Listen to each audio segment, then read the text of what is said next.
Αγαπητοί φίλοι, κυρίες και κύριοι, η Αρμενική Εθνική Επιτροπή Ελλάδος χαιρετίζει ολόψυχα τη σημερινή εκδήλωσή σας με την ευκαιρία της συμπλήρωσης 91 χρόνων από τη γενοκτονία των Ελλήνων του Πόντου.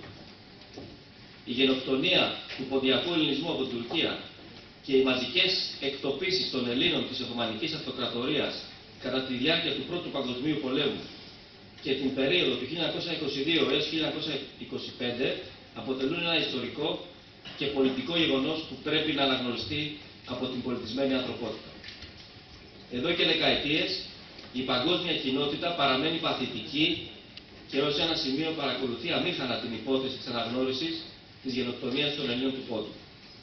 Ωστόσο, οι αποφάσεις της Ευρωπαϊκής Ένωσης το 2006 και ιδιαιτέρως αυτή της κυβέρνησης της Σουηδίας το 2010 που αναγνώρισε την γενοκτονία των Ποντίων είναι ξεκάθαρες και δίνουν το ένασμα για να ανοίξουν νέους ορίζοντες και πλατφόρμες πολιτικής συνεννόησης και δράσης.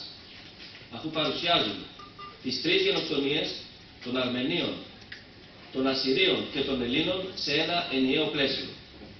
Εδώ θα πρέπει να τονίσουμε ότι αυτή η θετική απόφαση του Σουηδικού Κοινοβουλίου επιτεύχθηκε με τη συνεργασία και την άοπλη προσπάθεια και των τριών λαών μας, των Αρμενίων, των Ασσυρίων και των Ελλήνων. Ένα ακόμη θετικό βήμα έγινε. Στις 8 Μαΐου του 2013 το Κοινοβούλιο της Νέας Νοτιού Ουαλίας στην Αυστραλία αναγνώρισε την γενοκτονία των Ελλήνων του Πόντου, των Ελλήνων της Μικράς Ασίας, των Ελλήνων της Θράκης, των Ασσυρίων, των Αρμενίων και άλλων χριστιανικών μειονοτήτων που διέπραξαν οι Οθωμανοί και οι Ενότουρκοι την περίοδο 1914-1923. Εμείς οι Αρμένοι γνωρίζουμε πολύ καλά ότι αυτές οι γενοκτονίες είναι το αποτέλεσμα της ίδιας στρατηγικής εκ μέρους της Τουρκίας και του κεμαλικού καθεστώτος. Στην πραγματικότητα πρόκειται για μια τριάδα γενοκτονιών και έτσι πρέπει να παρουσιάζεται για να αποτελεί το πιο ισχυρό όπλο στον αγώνα των αναγνωρίσεων. Είναι λοιπόν απαραίτητο να δημιουργηθεί αυτό το συμμαχικό πλαίσιο όχι μόνο για λόγους ανθρωπιάς, που είναι ο πρώτος και σημαντικότερος λόγος, αλλά και για λόγους στρατηγικής. Είναι σημαντικό να συνειδητοποιήσουμε ότι τα θύματα των Ποντίων είναι και δικά μας. Και κανείς δεν έχει δικαίωμα να αφήσει πίσω τους νεκρούς του. Αν δεν το κάνουμε αυτό, τότε δεν έχει νόημα ο αγώνας μας και δεν πρέπει να μας ξαφνιάσουν οι συντονισμένες επιθέσεις που θα δεχτούμε από την Τουρκία όταν θα αποτανθούμε στα διεθνή δικαστήρια. Οι Αρμένοι, οι Ασσύριοι και οι Έλληνες είναι τα θύματα της ίδιας τριάδας γενοκτονίας. Κατά συνέπεια, μόνο ενωμένοι θα καταφέρουμε να διεκδικήσουμε τα ανθρώπινα δικαιώματά μας. Η γενοκτονία των Ελλήνων του Πόντου αναγνωρίστηκε από την ελληνική πολιτεία επισήμως μόλις το 1994 και η γενοκτονία δική μας των Αρμενίων το 1996.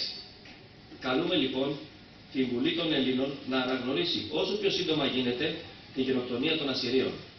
Σε αυτόν τον αγώνα σας διαβεβαιώνω, αγαπητοί μου, από αυτό το βήμα ότι η Αρμενική Εθνική Επιτροπή Ελλάδος θα είναι πάντα στο πλευρό σας. Την ίδια στιγμή θα ήθελα επίσης να σας διαβεβαιώσω ότι ο αρμενικός λαός από την δημοκρατία της Αρμενίας στο ελεύθερο Γαραπάχ και μέχρι το τελευταίο άκρο της αρμενικής διασποράς, ενωμένος σαν μια γροθιά, δεν παραιτείται από τις δίκαιες διεκδικήσεις του, συνεχίζει με αμύωτη ένταση στον αγώνα του και αποτεί από την Τουρκία το αυτονόητο. Την αναγνώριση και καταδίκη της γενοκτονίας 1,5 εκατομμυρίου αθώων Αρμενίων το 1915, αναλαμβάνοντας την ευθύνη και αποδεχόμενοι τις συνέπειες, όποιες και αν είναι αυτές, ηθικές, υλικές, εδαφικές ή άλλες. Η παραπάνω ανάληψη ευθυνών αποτελεί ακρογωνιαίο λίθο για την ολοκλήρωση του αγώνα μας και την επίτευξη της πραγματικής ειρήνης στην περιοχή. Ο αρμενικός λαός συνεχίζει τον αγώνα του και απαιτεί από την Τουρκία την επιστροφή των παράνομα κατεχομένων ιστορικών αρμενικών εδαφών στον νόμιο δικαιώφωτο στον αρμενικό λαό. Η πορεία μας είναι κοινή με τους λαούς της περιοχής, γιατί η ελευθεριά και η αξιοπρέπεια είναι έννοιες αδιέρετες. Το αρμενικό έθνος παραμένει ένα έθνος πανάρχαιου πολιτισμού, λεβεδιάς και δημιουργίας. Οραματιζόμαστε μια ανθρωπότητα με καθολική και όχι επιλεκτική εφαρμογή αρχών. Μια ανθρωπότητα χωρίς χαμένες πατρίδες και κατεσπασμένα δικαιώματα. Κανενός τα δικαιώματα δεν αμφισβητούμε, αλλά και σε κανέναν δεν εκχωρούμε τα δικά μας. Αγωνιζόμαστε με όλους τους λαούς της περιοχής και με τους αδελφούς μας Πόντιους και Ασσύριους για μια ανθρωπότητα χωρίς κυδαιμονίες, με τον κάθε άνθρωπο κυρίαρχο στον τόπο του. Σας ευχαριστώ.